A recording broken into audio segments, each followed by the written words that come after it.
आज हमारे साथ डॉक्टर राम पटेल हैं जो कि सूरत गुजरात में प्रैक्टिस करते हैं। आज हम इनसे बात करने वाले हैं बीपीएच के बारे में, जो कि एक बहुत ही उभरता हुआ प्रॉब्लम है अभी एंड टॉपिक भी है। Sir, very welcome. आपके हिसाब से, अगर मैं आपके बारे में जानना चाहूँ तो आपके हिसाब से आजकल बीपीएच के केसेस जो है वो हाई राइज पे क्यों है, क्यों बढ़ रहे हैं? इट्स बिकॉज ऑफ एज के हिसाब से। जैसे after 50 years male patient have this kind of problems. Is age related. Prostate जब बढ़ता है तो किसी को अगर ज़्यादा साइज बाहर की तरफ बढ़ जाए तो प्रॉब्लम नहीं करता, लेकिन अगर यूरेथ्रा की तरफ यूरिन के रास्ते में बढ़ जाए तो वो प्रॉब्लम करता है। जी। और ये क्यों बहुत ज़्यादा ज़रूरी हो जाता है कि जो बीपीएच की प्रॉब्लम है वो अर्ली स्टेजेस में ही डायग्नोस हो जाए? वो इसलिए कि there is a chances that patient have cancer in that prostate also sometimes. It's about 10 to 20% cases that patient have some patient have a cancer. So early detection is the key to prevent the catastrophe.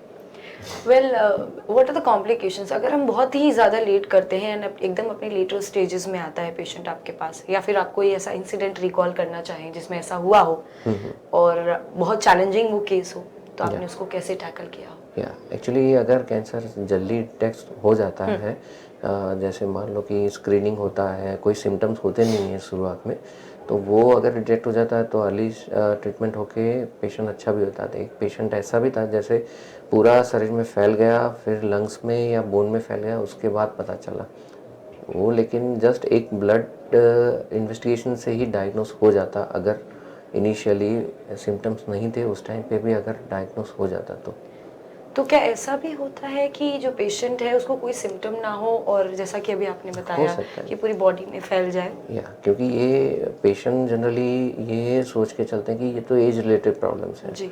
तो वो बताते नहीं हैं। जैसे रात को बार बार urine जाना होता है या फिर यूरिन का फोर्स कम हुआ है तो भी वो बताते नहीं हैं। वो सोचते हैं कि एज के हिसाब से, तो वो खींच लेते हैं। जब फाइनली जब किडनी भी फेल हो जाए तब पता चले, ऐसा भी हो सकता है।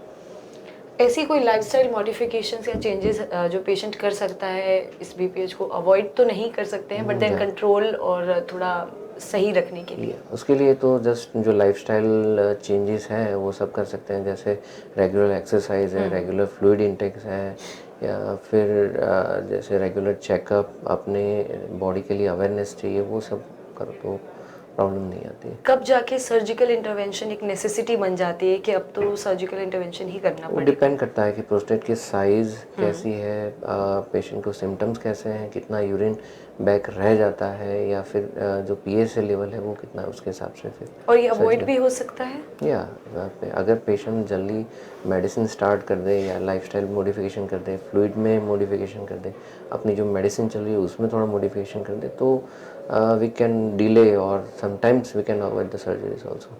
कोई डाइटरी चेंज करने की ज़रूरत है अपने पेशेंट्स को? To avoid the constipation I think, otherwise there is no other changes. हाँ, just avoid fatty foods and the food that cause constipation regularly.